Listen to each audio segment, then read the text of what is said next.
Are you motioning to me? I can't hear you.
Okay. Can you hear us Can you now? now?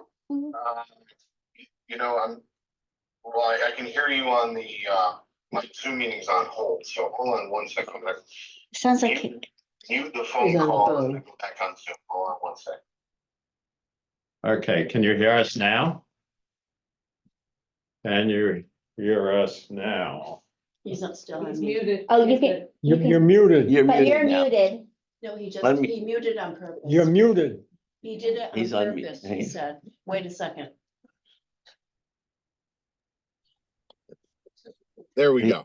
Okay. We have it. Hey, there we Okay. go. I'm gonna have a cookie while we're- Yes. Confused. I'm gonna have another one too while we're just sitting around here talking. You want another Welcome, one, Frank. Mark, while we're sitting around? Annie, you want another one while we're Thank you, sitting that was around? delicious. Thank you. Okay. I'm gonna look at them and pretend I'm not gonna have one. Another one. So, thank you for joining us tonight. Frank, do you want to tell us a little bit about how you want to proceed tonight? Sure. Well, first of all, thank you very much for the invitation. It's always a pleasure to spread the good word of affordable housing to those that are getting it done at the local level. So, frankly, I'm a real estate development consultant. I work with primarily nonprofits and housing authorities throughout the state of Connecticut, although we do have some for-profit clients. I've worked in the Mansfield area before in my previous employee for New Samaritan Corporation. We used to run, or I was in charge of the property management division of that organization, and we ran Juniper Hill Village. Wonderful facility. Probably the crown jewel of that portfolio. So, I digress, but I come to you with some about 25 years of experience. I work for the Connecticut Housing Finance Authority, and currently work for Millennium Real Estate. Been around the block a few times with tax assessment, tax negotiations, and I think we call what I would refer to as colloquially as tax fixing agreements. But there's not a one size fits all approach to approaching this. It really depends on the type of affordability and how what I think tonight's conversation, and I'm hoping it would be a two-way, and please, as your questions come up, let's make this you know, a give and take, and you know, let's steer the conversation as it, you know, as it unfolds. But my thought was kind of just talk a little bit about you know, the approach to tax valuation, just real simple. Then I was going to get into the differing types of projects, and I often refer to affordability as really more of a spectrum than a single definition, right? So there's many programs and projects and funding types and uh,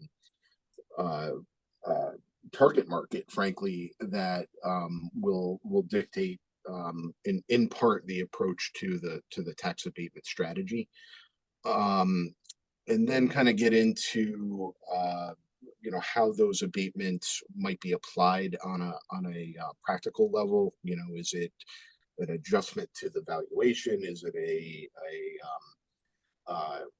fixed amount that's going to increase annually that's negotiated? So you know, these are all things that are kind of in flux, and I think should be incorporated into a tax abatement strategy for a municipality. I think, you know, again, not a one size fits all, but really you know, adapting to the project as it's presented. So with that in mind, just I guess we can start with just a general understanding of how an assessor might approach a valuation of a multifamily asset. And it's really three ways, and they're required by their task, so to speak, or their approach to this is they look at comparable sales to the extent that they're available in the market. They'll look at the construction cost to replace the asset. So if it's for instance, a brand new facility, it would be valued at potentially valued at construction cost. If it's one that's, say, 30 years old and showing its signs of age, that they would apply a depreciation methodology to that to you know, obviously a 30-year-old project is not equivalent to a brand new construction project. And then most importantly is the income approach. And it's this that we're going to be focusing on for the abatement strategy, I think. And you know, essentially all income producing property, multifamily in particular, the approach is essentially this, that you have operating income, i.e. rents coming in. You have operating expenses, you know, water bill, sewer bill, light bill, everything above your mortgage payment. So your mortgage payment, if you have one, is considered kind of a below the line. It's not considered an operating expense. So what happens is you land at something called net operating income, and that net operating income is then the assessor will apply what's known as a capitalization rate, which is ostensibly it's supposed to represent the market conditions by which recent transactions have transpired, you know, typically within 6 months to a year. So essentially what they're doing is taking that net operating income and dividing it by the purchase or the acquisition price of that transaction and what that's going to represent is something called the capitalization rate. So you would take the capitalization rate, and I apologize for getting too much in the weeds here. Please stop me. I'm talking fast and I'm using a lot of acronyms here. So essentially that capitalization rate applied to X project, we'll say, would determine the the taxable value or the market value for that project. And then, of course, the assessor would then apply 70% of that times your mill rate, right, to arrive at your taxes. That's kind of the vanilla approach to any market-based assessment that the town assessor would take. Now, how does that differ for affordable housing project? Well, by and large, it doesn't. And what I mean by that is that you know, in order to arrive at that net operating income, essentially what the assessor would be doing is looking at the restricted rents and the income that those restricted rents are generating, minus your actual operating expenses. So you theoretically should land at the same number. I say theoretically because oftentimes that doesn't happen. You know, assessors are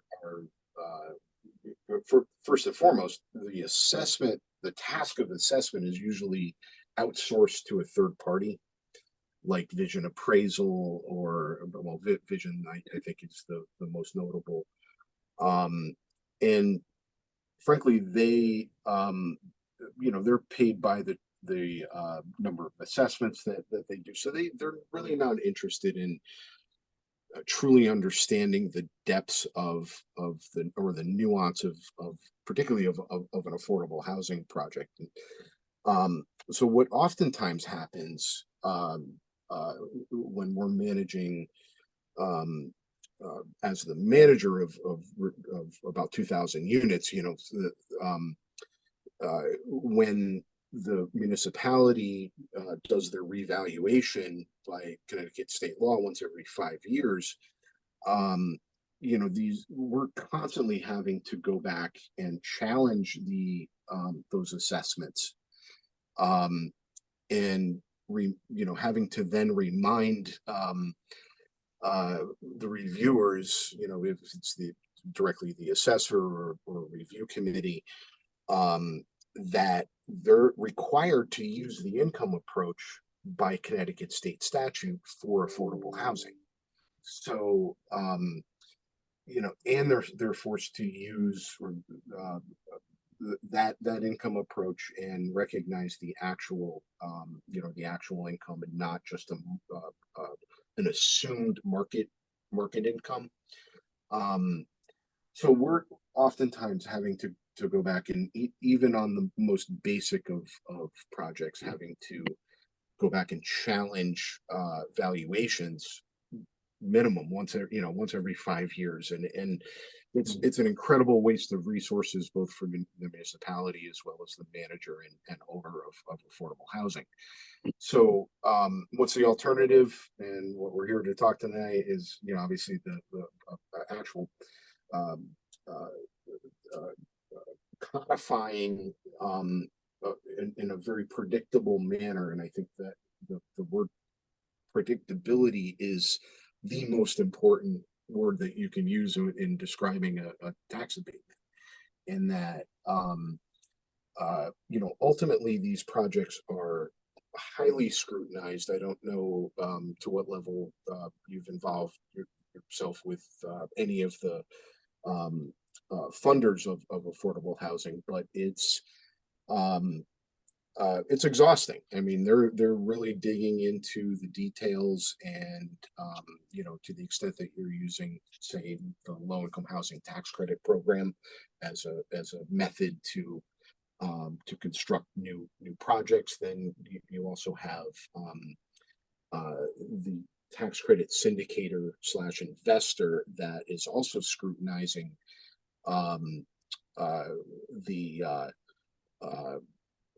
the underwriting of the project. So, you know, I made mention of the word predictability in that, you know, typically when these projects are reviewed for financing and tax credits or grant funds like home funds, what they're going to do is look at they're not just gonna look at your submitted pro forma, what your projections are for income and expense.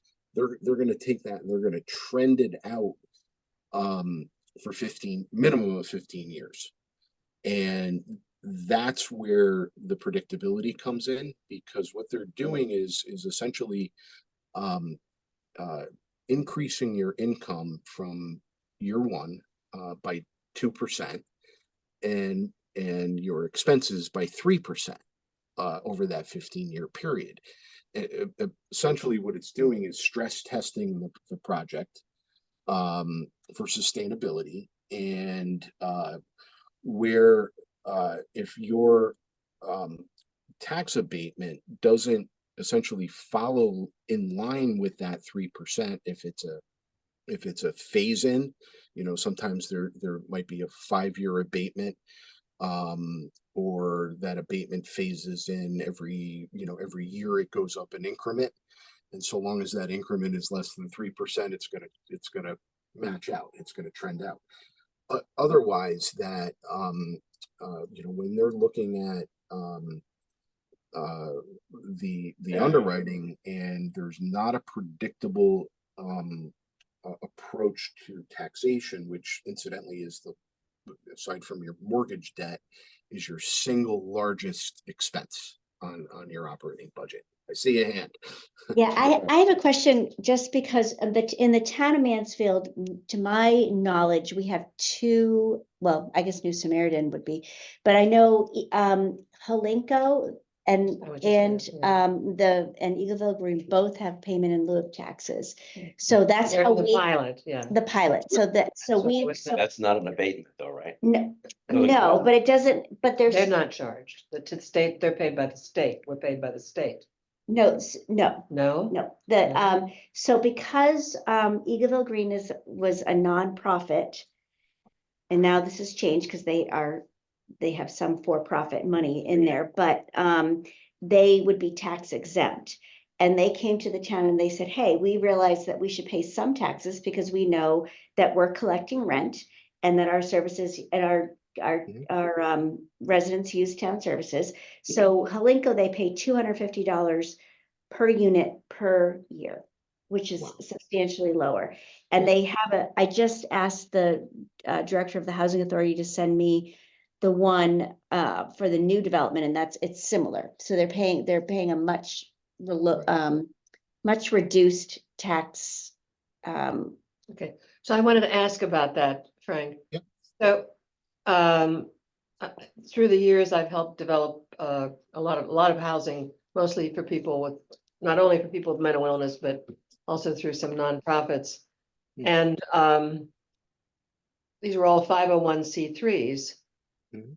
And we didn't pay taxes in those communities where we were located.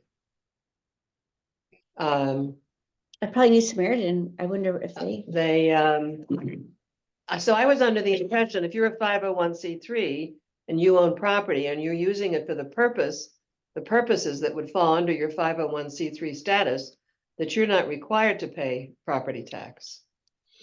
So that's going to be driven by the municipality, the individual, municipalities. I know, for instance, in Old Saybrook, just because we did a new construction project there for also for a nonprofit, that in the town regs, they've actually codified that approach, in that I know the nonprofit didn't pay for permits for and I believe the tax valuations are at 50% compared to ad valorem. So I know that each municipality can implement that, but from a statewide perspective, that's not the case. 501c3 is a federal designation, is it not? I mean, it exempts you from federal Federal taxes. Right. But also Federal for tax. paid sales taxes. Does it? And I mean, and sales and use Yeah. tax. Yeah. Yes, That's- through Yes. through a facilities So, but determination. Now, the term pilot, In the context of a housing authority means something very specific. And that is, in connection with the establishment of the housing authorities, as the funding agreements came through for each particular project, it required what's known as a participation agreement between the municipality, the housing authority, and the state of Connecticut. And so what the limitation is in that agreement is, I believe the max is 10% of what's known as net shelter rent. And that is a defined term specific to the state housing portfolio. But essentially it's operating income minus utilities, I believe, or anything paid to the municipality, times whatever that percentage agreement, and that's negotiable. So the state says you can't go over 10%. But you can negotiate anywhere between 0 and 10%. I've seen like Trumbull had a 0%. I live in Wallingford, and our family projects are at 10%, and our elderly projects are at 3%. So it's all kind of negotiable, but that is based on the original SSHP funding agreement that essentially established that particular housing authority asset, and that those are negotiable within the term as well. I know that we were able to amend that pilot agreement on a couple of projects that I worked on. So yeah, it's very I think the state kind of provides the upper limit, and then it's up to the individual municipalities to implement and negotiate specific. So I'm going to zoom out here for a minute. The reason we're interested in tax abatement, correct me if I'm wrong, is as an incentive to lure or attract investors into town to build the kind of housing we want. Am I right about that? Want to also make it feasible. Well, Yeah, well, I mean, they sort of go hand in hand. Right. We Right. want to make it, so we have to figure out in broad terms what we want to do for various kinds of housing, judging from what Frank's saying. There are different games you can play with different kinds of housing. We want to figure out some strategies or some specific things that we can talk to developers about and say, here's, you want to build senior housing, here's what we can do for you to help you Right. work this. I think also the idea of converting existing Yes, facilities. so I guess that's, Upgrading them. I guess that's what I'm looking for then, is to be educated as to what are the different kinds of baskets or gifts that we can give to various. Frank, but you said that the income approach in terms of assessment is mandated by Connecticut state statute for affordable housing. Correct. So would that be, so for example, most affordable housing now is built with mixed income, some market rate, some 80%, some under 50%, some under 30%. So of those units so all of those units would be subject to that whole project would be subject to the income approach if the majority of the units were affordable? Yes. So it's so if you look at it on a standalone project basis, it's the gross income minus your operating or net rental income minus your net after vacancy, right? So what is collected minus the minus true operating expenses, those that are recognized by as typical real estate, what it typically costs to run real estate, right? So they won't, if you have just say for instance, you have a resident services coordinator in your budget that is providing services to tenants and whatnot, that is not considered a normal routine operating expense, from a real estate perspective. So that's actually added back in. But essentially it's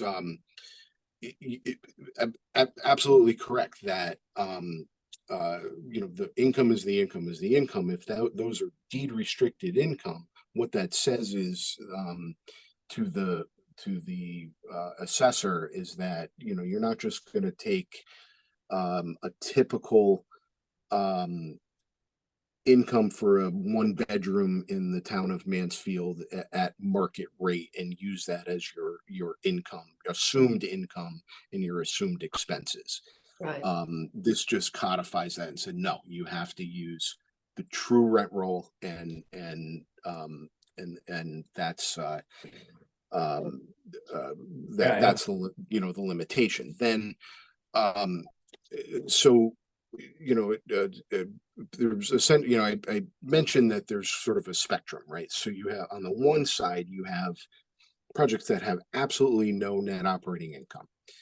And what a project of that ilk might look like is a grant funded facility. Maybe the state gave, X million of dollars, everything was built out.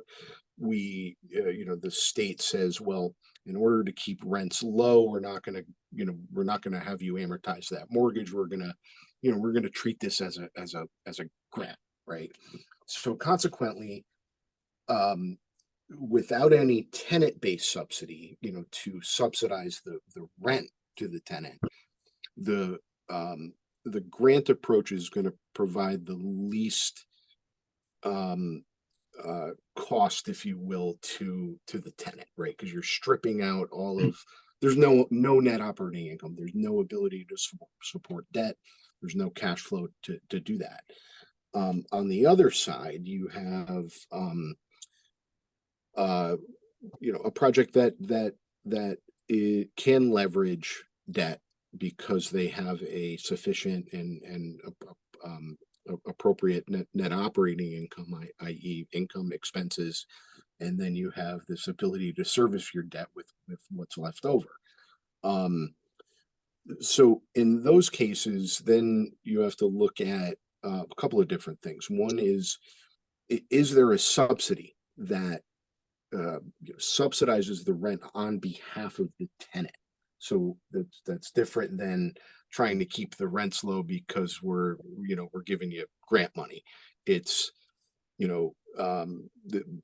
this is the rent for the facility. The tenant can afford to pay, 30% of their income, for instance, up to a certain amount, and the delta between that rent amount or the rent amount and what the tenant pays is the subsidy. So really there's no loss of income. There's no restriction on the income per se. So that's going to give you the highest value, right? On the continuum, whereas if the net operating income that's being produced comes exclusively from the rents of the tenants, whether it's affordable or not, the tenants are still bearing the burden of whatever the tax is, right? So if you save on taxes, then therefore your net operating income increases, i.e. the ability to support more debt for the project. So therein lies the power of the leverage. And that's the incentive, right? So I think the major difference is the grant funded approach lends itself to more of a predictable per unit type of abatement, where it's negotiated, $1,000 a unit, right? You land at that number and you say that $1,000 a unit then increases annually by 3%, and that's codified in an agreement. Very, very predictable, right? So- That's probably the best scenario. So do each of these agreements have to be tailored to each developer or each project? Is that what Each project would have to And- stand. And who, In who has the my, authority to grant these abatements? Town council? Council, yeah. And do we have we don't have any history of doing tax abatement in Mansfield? I mean, the Housing Authority has a very, very predictable Right. agreement with the town that I mean, we have wanted this to work for them, so that we're only charging them $215 a unit, which Are sounds they like calling that a tax abatement? it's like an agreement, and I'm pulling up what Rebecca Fields sent to Sheila, me. you had another question? Yeah, I was looking at the statute, I think that you shared, Frank. Is this from Guilford the No, tax? that was one Jennifer sent. Oh, Jennifer sent, where was that? Yeah, I from? saw that. Yes, that's skill, yes, That was, that's, okay, it was Guilford's tax. So just in reading this quickly, it defined the terms to provide tax abatement, but it still looked as if. So my question is this, in tax abatement statutes that a municipality may pass, would those still require, they would lay the basis for how tax abatements would be granted, but then it would require then the negotiation on each individual project, depending upon Right, exactly the- what you And said. the language of that Yes. ordinance. okay, wait a minute, Yeah. we did issue a tax, this isn't a tax abate, this is a tax abatement. It says, we issued a tax abatement pursuant to Connecticut General Statutes 12-81 BB. So the annual payment shall be 215 per unit based on the full 42 units. So they're paying $9,000 a year. No tax payment will be required for the first year following the receipt of the certificate of occupancy. The grand list with tax payments would not include this property. So basically, they have a very predictable, it's just the same, so they have the So, abatement. but this was fashioned specifically for them, right?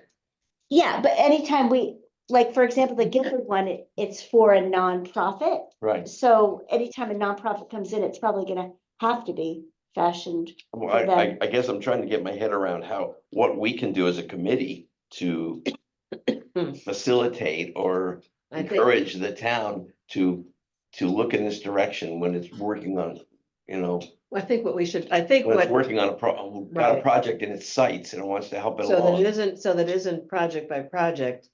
I think the idea that, you're right, I think the idea of a statute, I don't know what you think, Frank, but to have an actual statute that An defines. Or an ordinance, yeah. right? An ordinance, yeah, right, an ordinance that actually defines how we will develop tax abatements. That sounds hard. And as a desire for us as a committee to make sure that the ordinance is very favorable to the development of affordable housing. But the trick is, based on what Frank's telling us, is that different kinds of projects need different kinds of abatements to make the abatement meaningful.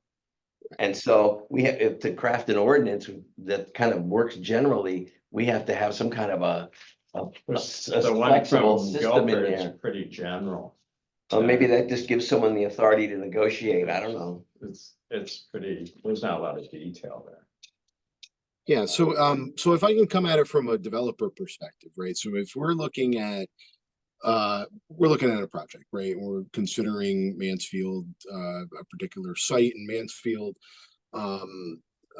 amongst other towns, right? And what's gonna potentially make Mansfield more attractive to our attention might be the fact that in part of my due diligence, in searching the town records, I come across this abatement. I would, perhaps we'll call it a ordinance or whatever the method that you choose to, or the town chooses to codify it. But that becomes, I can read that, I can understand, if I put forth the right project and it checks the right boxes, and, obviously there's, much deeper review that's gonna size the project through zoning, and there's other considerations that are gonna steer what the end result of the project's gonna look like, right? But from a tax perspective, when I'm taking my first lap around the block and building my financial models, that I kind of know what it looks like, right? Maybe I can you know, if there are three different options, I can run all three scenarios and see which is more favorable, right? So, the extent that you can get that out there, so such that it's a public document and that, you know, a developer that, you know, may not be, familiar with, the appetite of Mansfield to do affordable housing, that document is the, you know, the touchstone, right? Um, with the express understanding that, you know, any kind of guidance along those lines, and any developer's gonna know this, is that it's gonna parallel other approvals. Right. Right. I think what I've done a lot of work on establishing ordinances, for example, for farm tax incentives. So what you do is there's this section, Connecticut General Statutes 12-81 BB. It authorizes municipalities to provide property tax credits. And then you could recommend to the council that they send this to the ordinance review committee to develop an ordinance. And this, as Mike said, this ordinance is very general, and it says, and then what it is, similar to these tax abatements, is it says, hey, I'm a farmer, I'm looking to move somewhere, and I know that if I move here, Mansfield's gonna Right, give me right. A, B, and C. So Right. that's, I think, is that what you're saying, Frank? That's exactly where I'm going with it. That, Okay. He's also that, saying you it'd know, be nice if you know what A is and what B is and what C Exactly. is, so that you can run your numbers and come up with something Right. that. correct. So, so we can get into that you know, a little bit further. So, you know, let's talk some types of tax abatements. You have, you know, you know, as you're approaching, the determination of taxes through, you know, the NOI approach, the income approach, to land at your ad valorem taxes. So essentially you value the project at market conditions, right? Based on the income approach. What happens there is then that valuation is essentially added to the grand list, right? And then the abatement becomes an expense side, you know, equation. So you're essentially taking the valuation at, you know, whatever the assessor comes up with, and that what the abated amount is what's agreed upon, right? So if the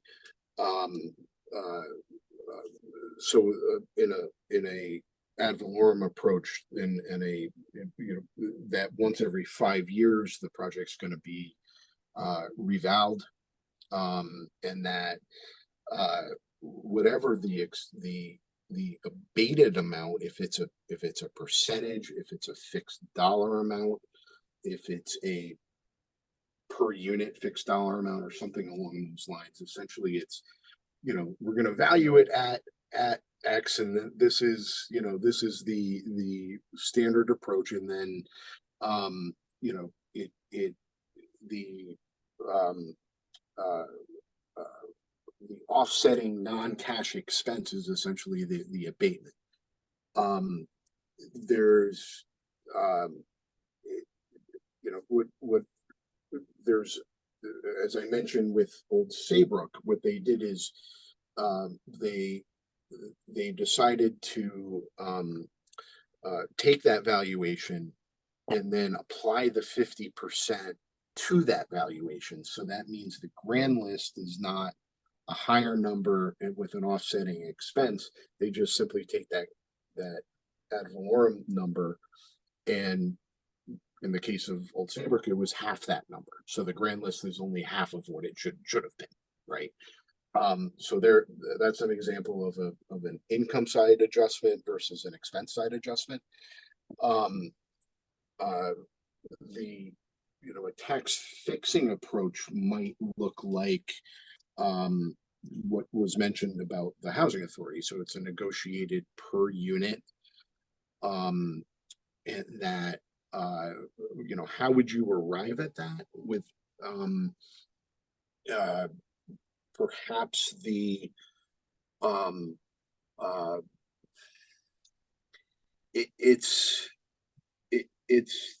there's really not a, there's not a standard. It's, you know, what the town is willing to accept. So meaning that, you know, if you look at it on a per unit basis and want to cover, you know, even the most basic of municipal cost rate, you want to be a responsible property owner in town, even, you know, even though you're a nonprofit, you know, you land at 500 a unit, right? And that, you know, that could be a fixed dollar amount. It could trend with, you know, mill rate growth. I've seen that happen. I've seen it where it trends with, you know, a predictable 3% increase on an annual basis to then phase it in over time. You know, they'll run a parallel valuation to make sure that you're not paying on your phase in more than what you would pay under the income approach, right? So so there's you know, I feel like I'm all over the place and I apologize for that. You know,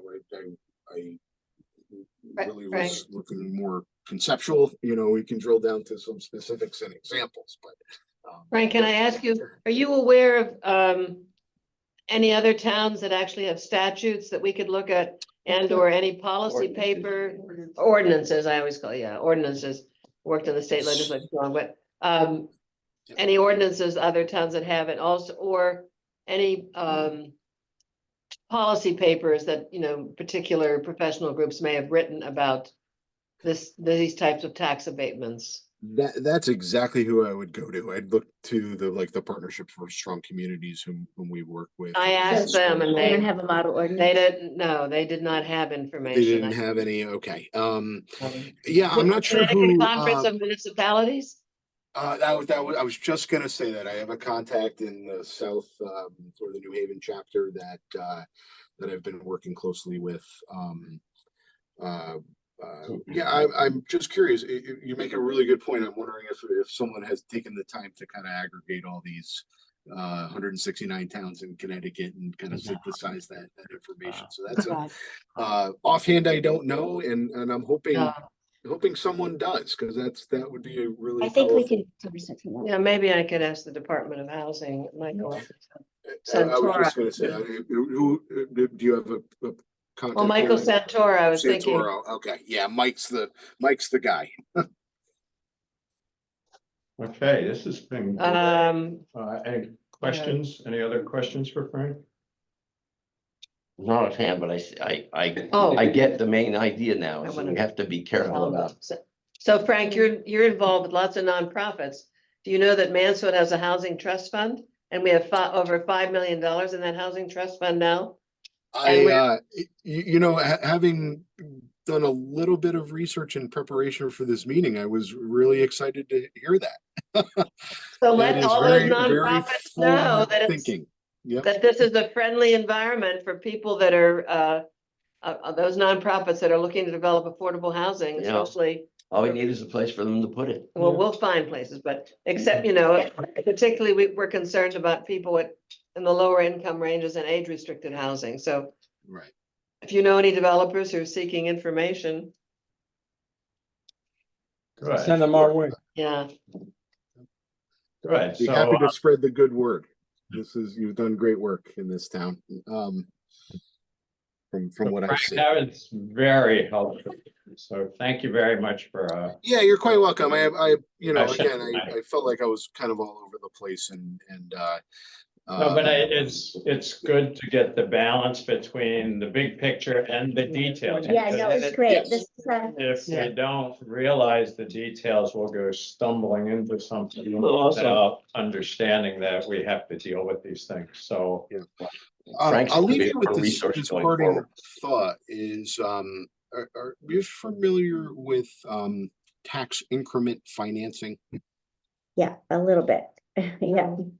It's a- Okay, so the theory is that if you know, for the sake of argument, say that the, you know, XYZ apartment complex under an ad valorem approach would would pay, say, $100,000 in taxes, right? The approach to TIF, or to tax increment financing, would say that for a period of time, and it could be a percentage of that amount. So it could be, say, 50% of it could be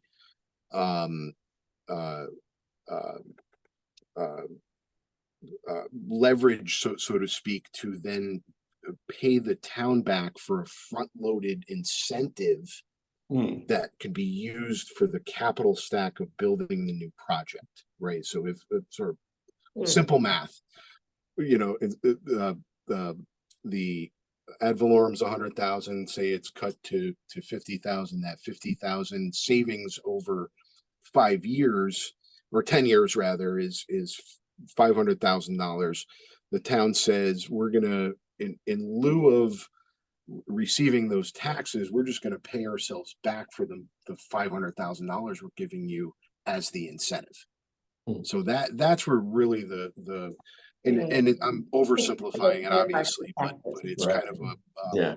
a front loaded, and this can get very complicated in that larger projects, Yeah, it's something I don't think. that reduction, can actually go pay a bond payment somewhere. The town would float a bond on behalf of the project. So it can get very, very complicated, but the theory being that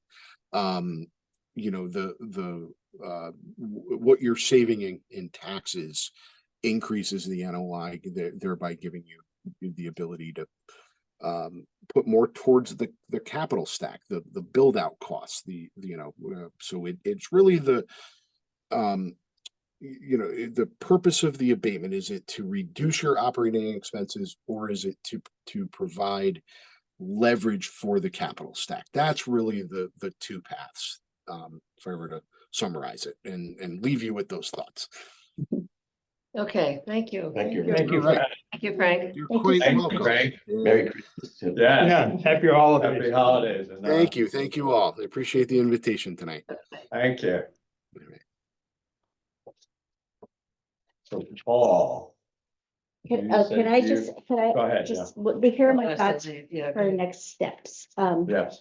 That I just emailed the Guilford ordinance as it was codified. So like what they sent us was this kind of non-codified version. So I think if you can start, finding some other ordinances, then you guys craft an ordinance, we bring it to the council then brings it to they have they look at it. If they want to move Review. forward, the ordinance review committee, that's when we get all of these machinations with the valuations from the assessor and our director of finance who do this for a living. Right. And then they make it, but I think it's kind of a no-brainer, I think, because if you read the statute, which is referenced I will also send you the payment in lieu agreement, because basically we offered a tax abatement to Eagleville Green under this Okay. statute. Okay, so one thing that Guilford did was they restricted it to nonprofits. I noticed that. It was the Right, first right. thing I noticed. So Yeah. basically, what could happen, and this may or may not be a bad thing, I don't know, it's a policy decision,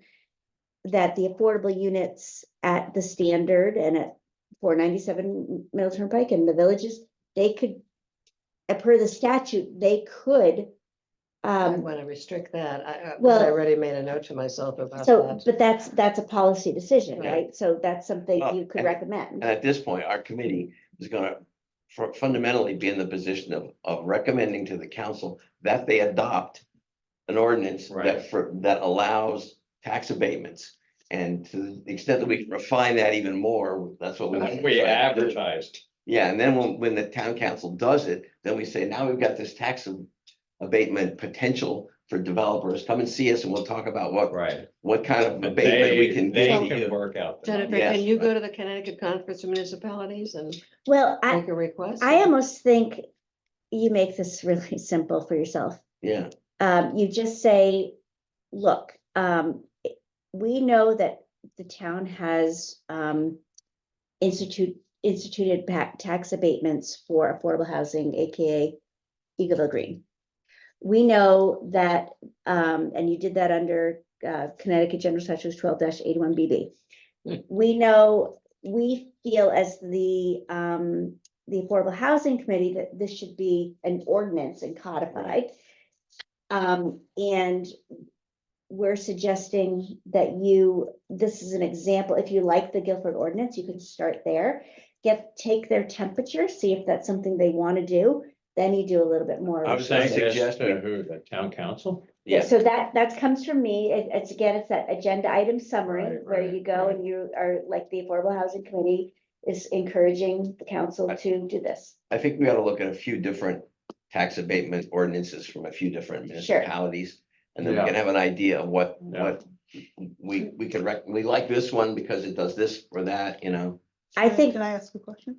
Am I allowed? Okay, so should we be looking at comparable towns, like to compare ourselves against like, That might be, Fairfield or- well, is that too restricted? It doesn't really matter, I don't think, Martina. I suspect the because- language is gonna a be tax pretty of- general. Because the reality is for anybody to make affordable housing work, they have to get tax abatements, no matter where they Yeah. put it, Okay, no matter we where would they want- put it. So, Probably wanna focus on nonprofits, not on yes, for. I would think so, on nonprofits. And also on those, there should be some kind of incentive to have those who have units for the lower income and however we. Yeah. well, they would get, Below 50%, per that, they probably would get a lower, yes, they paid less we have, taxes. right. Right, So this is good. This is something we can That's a project. handle. Yeah. Right? Mike loves a project. No, I just, No, you yeah, hear the details and it's like Yeah. scary. right, no, yeah. I know. yeah, but it's not really, He's- for our purposes, it's pretty Right. simple. Yeah. We've made this into a doable test that can Yeah. bring Yeah. us forward, so Yeah. I'm really pleased. So that's Okay. good. Anything else on this? No, I know Paul has to leave and he's gonna talk Yeah. about capstone. I wanna just, I've got, Do you want to talk about it? or- yeah, I wanna talk about it. Okay. I don't know how much So you're this familiar is, with 4B. 4B. 2 And years more ago. cookies, help yourself. 2 years ago, there was a project proposed in Mansfield called the Capstone Collegiate Communities. I think it's the company that wanted that had acquired 19 acres of land in Four Corners. And they were all set to build, I don't know, 300 and some odd units of student-oriented housing. And UConn didn't want them to build that stuff. And after trying some legal maneuvers to block it, decided they would just cut it short by buying the whole damn property. So they spent $42.2 million to acquire these 2 parcels. And on a consent item agenda, there was no public discussion, there was no nothing. Suddenly the town found out that UConn was now the owners of this land and no housing was gonna get built there. Well, my big idea is that considering that UConn is a part of has shaped the housing market in this area by having all these students who need housing off campus, that they should be part of the solution. And the best way they could do that on the short term is to give us back the land. They spent $4.2 million on it. They have no need for the land. They didn't anticipate using it until suddenly they wanted to, shut it down. So the tax money has already been spent on that land. They should sell it to the town of Mansfield or dedicate it to low income and age restricted housing for $1 or whatever, so that the municipality has control over it again and can then do an RFP and get someone to build what we want there, not student oriented housing. And my suggestion is that we do that by, first of all, there's the last session, there was an omnibus bill, but Section 200 of the Public Act 203 or something requires the Office of Policy and Management to do an inventory of all state lands that could be suitable for affordable housing, especially for transit oriented affordable housing, Well, that property is right on a bus line. Right. Mhm. It is. It's already zoned for housing. It's already got water. It's already got sewers. By any measure, that's appropriate land for housing. So what I would like us to do is, and I have in fact drafted a letter to OPM suggesting, and I would copy the Board of Trustees of the University and Radinka Merrick. Merrick. And I just happened to have a kind of an informal conversation with Greg Haddad and May Flexer and Pat Boyd. And they had no problem with that, with this concept. So my proposal is that we put together this letter and we go to the council or the mayor, whoever was involved in those early conversations with the university right after they bought the land, and propose that we collectively go back to OPM and the governor and the university and ask them to give the land to public housing. So one Great thing, idea. Or one thing I some would land. add, Yes, although, but I mean, that's 19 acres right in About Four that. Corners. Mhm. I think that I heard that that's gonna be coming up again. I think they might have found. the No, money for that. they're I heard not they have- gonna, they're gonna No? build on that. They're gonna, Yeah, But that would be fine, They're you they're gonna know, build there. but anyway, that's the gist of what I'm. If I were you, I generalize that letter Okay. to You could say, for example, the capstone. Well, you want, Example. I've got the letter right here, and I don't wanna put it on the And that- record yet. No, so the way, and you know that we have to go, you could see if you could go to the mayor. I mean, I might chat that up. We might do it, we should Why don't so you, I have a general point. do it. Things always Yeah. seem to get better when they're partnerships and everybody's putting something on the table for the common good, for a good cause. What can the town put on? We have the trust fund. Can we? Oh, yeah, get Some but funds from the we trust have fund. money, yes, absolutely. They put the land in, we put in whatever we can put in.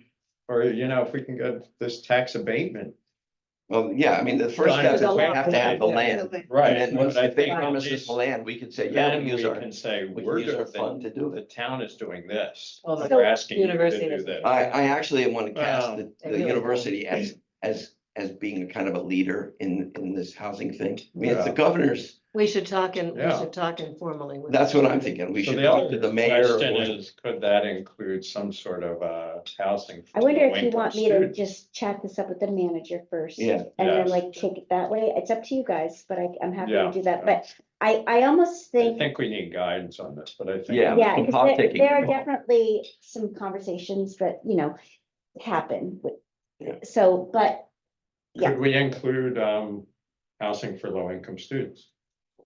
We can include anything more, I suppose. That would be attractive to the university. Maybe. They're building, Maybe. they still have that under their control. I would still stick with what we need, what the We, what right. the town exactly. needs for its people, not. That's right. the And university. I would encourage this group to be general in asking. I would not target a specific property.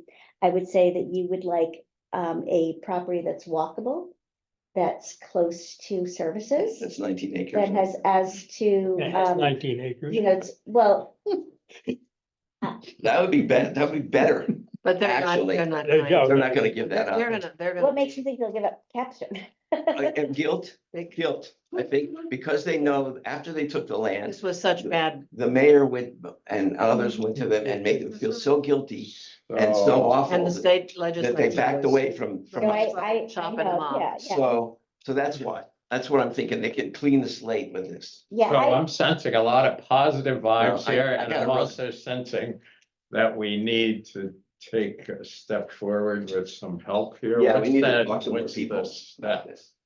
and I'm happy to run it up the fight so with is the that- town Is that manager. the action? This is what I've written so far. Okay, I will, I mean, obviously.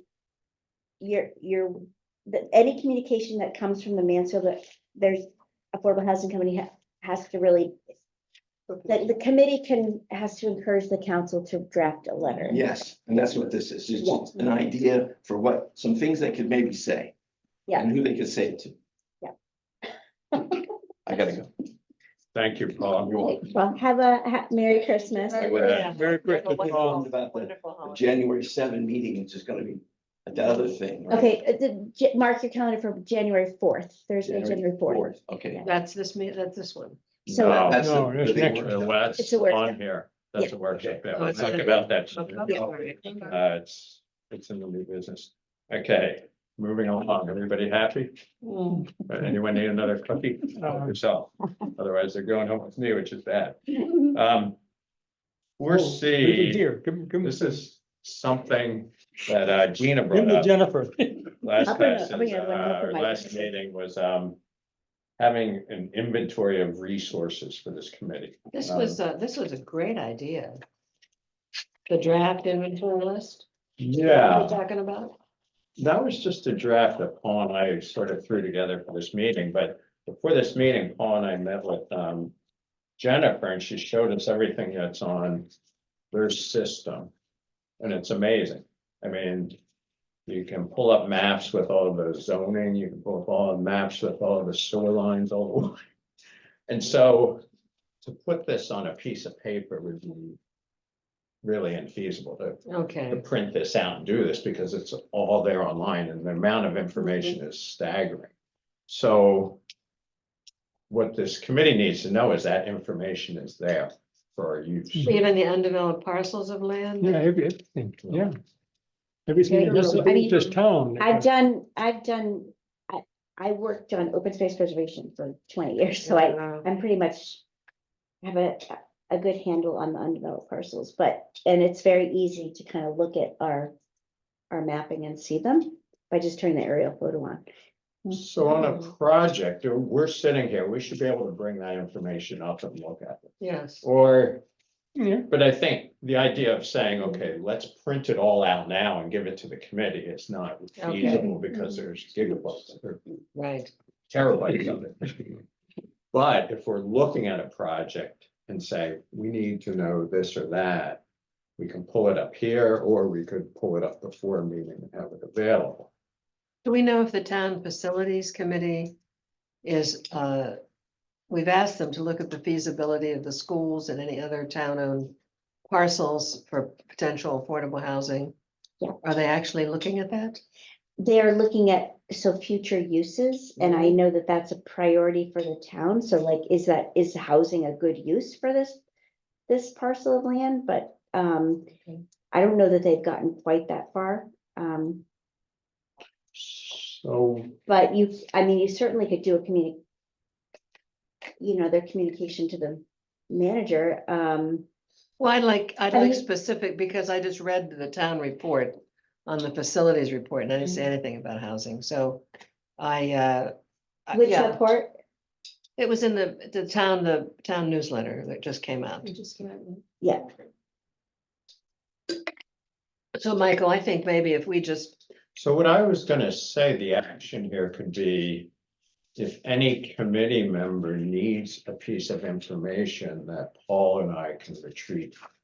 Right off the system and get it to them. I wasn't even thinking of that. I was thinking that we should specifically ask the town manager, if it would be the town manager, or I don't know who it would be, but, or the head of that committee. If they could tell us that one of our concerns is that one of our requests was that they look at all town facilities and land to see what might be potentially used for housing.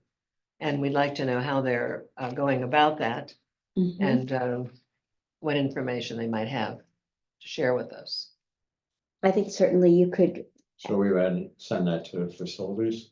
send it, if someone wants to draft a quick letter, you send it to me and I'll make sure it gets to the committee who's Yeah, working on the that's great. facilities master plan. So this is a request to facilities, right? Yes. Okay. That's great. So I think on the inventory, basically, if people need something, they should contact Paul and me. And we can do that by email, right? Mhm. And then provide. Well, if you that. have a question, you Right, make your right. decisions, yeah. I mean, it's really not supposed to have these, it's just this FOI law is so Right. It is, it's Yeah, very it's complicated. hard, Yeah. I mean, sometimes it's better to err on the side of Yeah, I being agree. conservative. So if you have a question, about something, it's best to kind of funnel it through me or Dorothy, Mhm. and then we can channel it through. Okay, Yeah, I would actually, yeah, that's what should happen is. channel it so through me or Dorothy. committee member to Jennifer and Dorothy. And then you could ask me to do it, Yes, because it would educate me and Paul. I mean, we can talk about it also at a meeting. and so we Right, can do right, research. right. Yeah, You yeah. could just come yeah. back, That's the So best, it's- that's the best way to that handle it, way- is to bring it up at a meeting. right, Yeah. so we can bring it to the meeting, which is actually better because we're gonna wanna share this. Yeah. So it's prepping some topic for a meeting. Mhm. Excellent, good. And then Sheila's gonna send to draft for the I'll send it to facilities, you, great. Okay, I'm gonna be concerned with time, anything else on that? Okay, item D, I don't know if we need this, but I thought when we start to evaluate, Did you do this? yeah. When we start to evaluate any submissions for funding through the trust fund, that each of us has a score sheet. And we do that in advance. And we sort of, what that does is it gives us sort of a consensus on how they did. Yeah, I mean, I like. this. I don't Before know we if this is discuss right. things, so we go, oh, look, everyone scored this a 5, or everyone scored this a 1, or we're really mixed on this, let's talk about this, right? And so I find that useful when you're talking about something to focus things. The other thing is, it gives us something that we can reply to somebody that applies. And council members asked for a scoring system Right, on the housing trust fund application, but I think the next step has to be for the town attorney to look at the trust fund application. right. Yeah, So that's on the I- agenda. yeah, At the rate things are going, we're not So even. gonna get maybe, to this. Who knows? Because we have money Oh. now we can spend. Did you know that? We have over $2 million we can spend. Oh, they're gonna let us spend it. Yeah, we can Hmm. spend it because Jennifer thought we Well, couldn't, but now she well- says we can. well, Jennifer says, ultimately, the council will have to say, but in my interpretation, I believe you can start spending that, but ultimately, before that money is spent, you have 750 that can be spent right away. But the money from the standard, you actually have $250,000 that has to be encumbered by next year at this time and has to be spent a year after that. It's the ARPA money.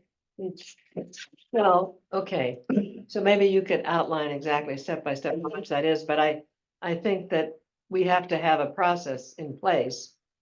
And we did a trust fund draft, Yep. an application draft. Right. So I'm bringing this, I have a meeting with, I want to just kind of bring it in slowly because I have a meeting with a group that the housing authority, that the consultant for the housing authority knows, and I want to introduce them to just make sure that there's a comfort level from like our director of finance, make sure that they're good. And then I want to bring this to the committee, and I have a feeling that this group will be able to help us figure out a lot of this stuff. So I'm sort of, that's why I'm sort of waiting on this. Is I think that developing the land, who's gonna oversee it, That's the problem. right? That's Because- the problem I see. Yeah, because who's gonna oversee that all of this is legit? That it's not, this isn't for the faint of heart. And, we don't have a huge staff here to do that, so we're gonna need to. Right. So I wanna just put a pause on the application for a minute until early next year, which is, Oh, that's coming Soon. up. Yeah. Yeah. Okay, is that? Well, we need to think about, that's a yeah, great, and so the issue. All right, we're not talking about it now. Okay. So this is not urgent, so what I would say is, take a look at it, and if you have any comments, bring them to our next meeting. Yeah, and basically, And I'll I put was, it on. I'll respond, I'd put this on hold until we get an draft Right, right. application. and you Right. guys we will get, Scoring. thanks to this committee, we will get a lot of points from the work you're doing for sustainable cities. So I think Ginny was just like, hey, we need to. Yeah, I looked at this and. Yeah, we're already we there. Have everything, and she said it's not due till August of 25. Yeah, Hmm. so, So, I okay, will so respond to her that's- saying, that's we're 4E. we're on this. let's see. We're F, I just wanted to point this out, so I was at the, sorry. I was at the Connecticut Affordable Housing Conference, and there was a session that Mike Santora spoke at. And he said, we have money. So I think, and he's pointing us to the DEP, the Development Engagement Process. Has Mansfield ever gone after these? This is fairly new. Dorothy is gonna become our expert, I think, in this, because she's Excellent, she's our good. CDBG Good. grant, certified grant specialist, so Would and you this like is- some help? this, I think, once we kind of scope this out, but this is something that the group that I spoke with, they're like, you guys need to get on this. Yes, What's the Um, name of it? It's called it's linked I in, put a link. yeah, So And, there should be a link okay. there, yeah. So the time frame on this is it's issued twice a year, spring and fall. Last year, they announced it mid-April and it was due on May 1st. I think we have to look at it now. And what I was gonna propose is we read this and talk about it at our next meeting, meeting okay. as new business and devote some time to, because I assume it's gonna need some sort of concept. This is, What is our idea? And it's gonna need leveraging of funds and all kinds of things. So I think we have to start putting that story yeah, together. Mike Santora talked about this in last spring. He's at the Department of Housing for Martina and Brooke. And he said, watch for this because it can give you development money Yeah. as a town. So I'm not sure. So all right. So I'll look Dorothy, it up. did you hear that session? With. I didn't go to that Okay. session. I've been trying to catch up on. Good luck. I've been trying to read them, or excuse me, hear them while I'm doing my other work, but So I'm gonna put that on next meeting's new business and. Please. I ask everyone to take a look at it. What's the link? Which one Which link? specifically are you asking? us to It's read? on Or- 4F, Or- and I think there's a link there. Yeah. Mhm. Yeah. So just go to the website and. Yes. It's DEP. It's Where are we? Development Engagement Yeah, this one. Process. So if you So go, there's- if you go I think there online. might be many, It's a several different programs there, but you're looking for development engagement process. And I think we need to start putting our story together. Good, so I think for G, we're running out of time. Do you want to talk about that? Didn't you add that, Jennifer? yes, so, January 4th, the date of your meeting, I had to kind of choose a date that had, there's a availability, but there's going to be a, boards and committee kind of work session. The Planning and Zoning Commission is hosting a boards and commissions work session regarding housing and what's Oh. needed and to inform, the changes to the zoning regulations. So I'm gonna be sending out, I'm gonna be spending out an invite and, it will be we're looking right now at a virtual meeting. And I think I've been going back and forth as to whether or not a virtual meeting makes sense, but I think it might work here because I want to kind of keep it very confined. This is really for the people who are appointed and elected by, that are really representing the town to kind of weigh in. There's going to be other opportunities for the public to weigh in. So more information will come probably very early next week. So that would have been our meeting or regular. Yeah, so you'll have to see So if we you, should reschedule. you could do it. We'll have to Is it reschedule. same time frame as this? It's 6 p.m. Same as- oh, It'll be a long day. Yeah, Yeah. yeah. So we'll reschedule our meeting. Yes. Okay.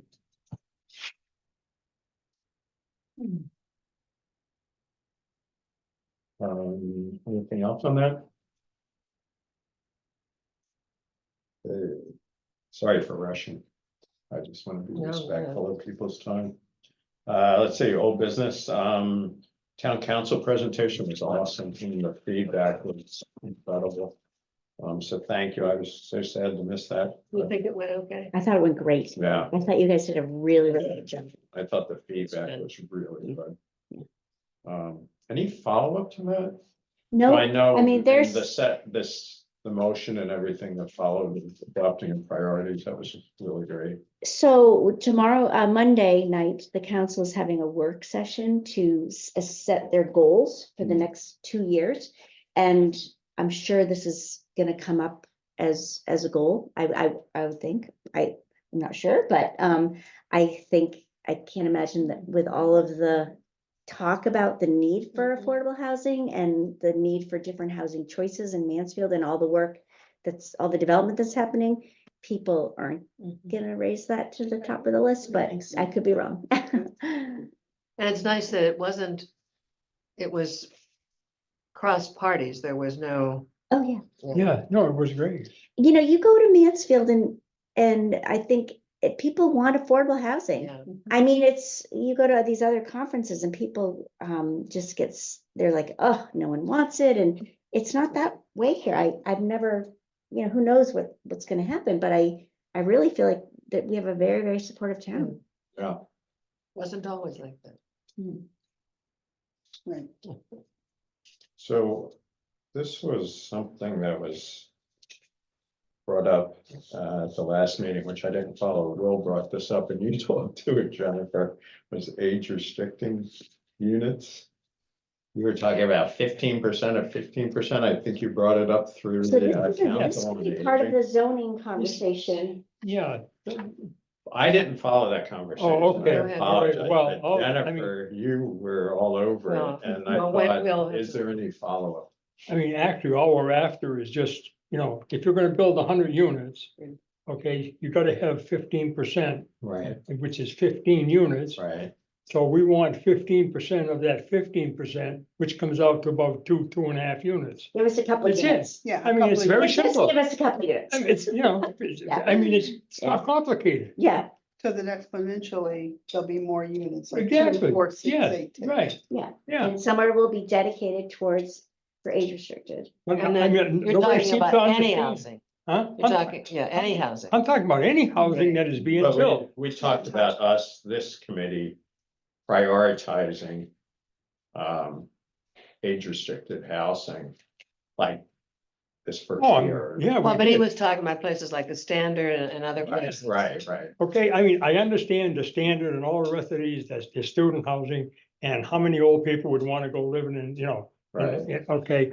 But what I'm looking at is if we get that, well, yeah, I'm sure somebody would take it. I mean, it's not, I don't think it's just a dead thing. I don't think so. Okay. I think people. Is there a will way to go move for it. that forward, or is that?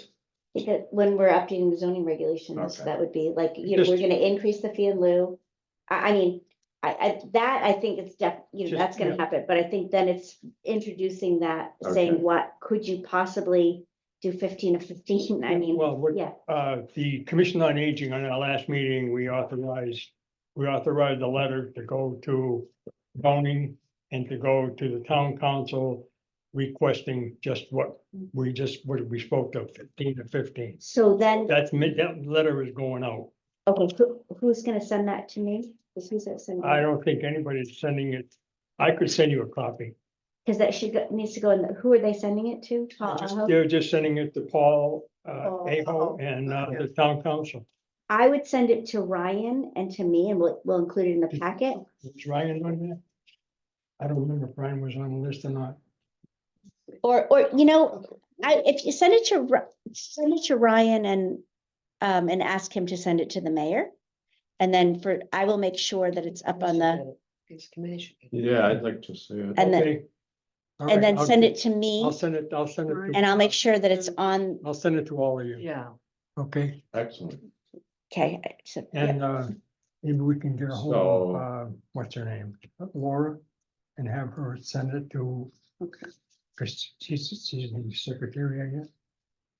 Send it to everybody. Mm, Why don't you just CC Mansfield? You're pretty well through this. Yeah, so we talked about, I should talk to Told John we're So doing. that's excellent. Yeah. We talked about 6B. I don't know, is there anything else in the fee and lieu? The fee and lieu is gonna happen when the zoning Right, changes right. happen. Yeah. Okay. Good. So, communications, there's a lot of stuff there. Dorothy sent the link for, Connecticut Affordable Housing, which is, conference. There's a lot of good stuff there. The other thing I pointed out, there was these 3 articles on this Farmington project. Yeah, the best article on that, if you want to read any of them, if you go, on to the Mansfield site and hit the current article, that's the most complete. Yeah, And I'm gonna follow up on that with them because I'm just very interested. Because they're doing so the under question I had 50% was, and under 30%. should we try to get someone from that project to talk to Well, let us? me find, Yeah, I'll thank follow up. Okay, Um,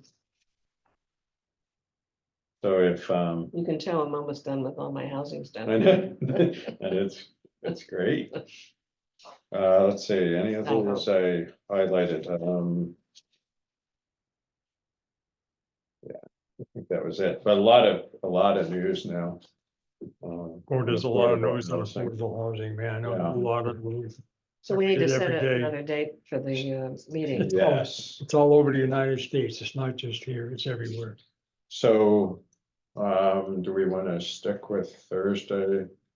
And I know shoot for I'm the- away the 11th, but Well, the 4th was, we can't do the 4th, right? Right, We can meet 5 to 6 though, right? It gives it a long meeting.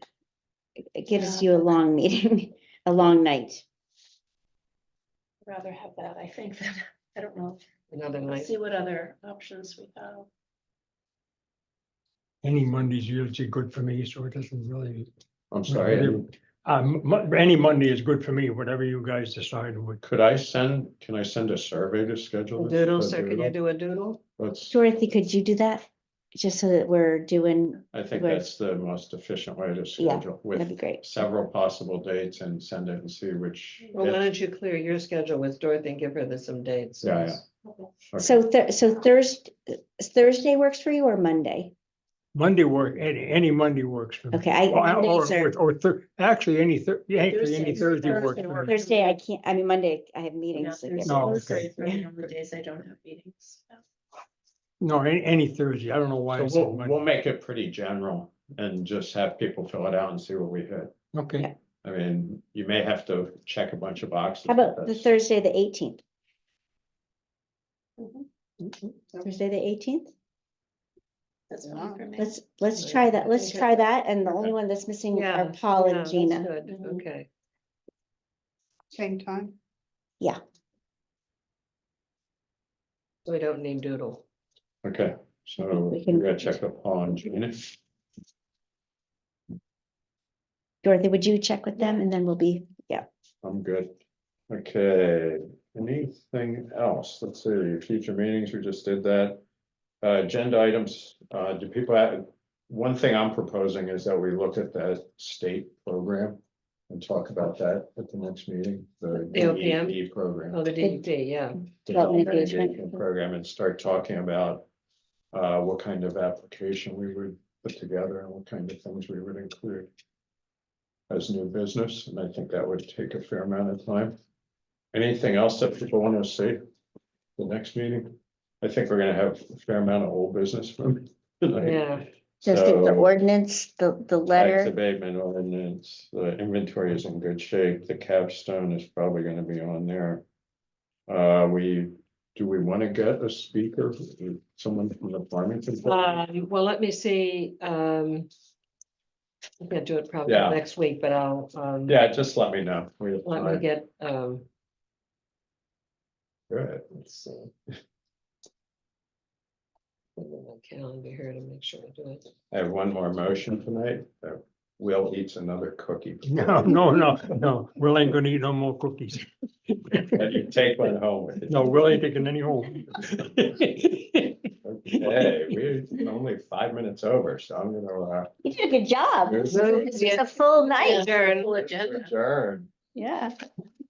Excellent. Thank you, everyone. Was it Sheila that moved? Yes. Adjourned at 6, what? 34. 34. 6:34, okay.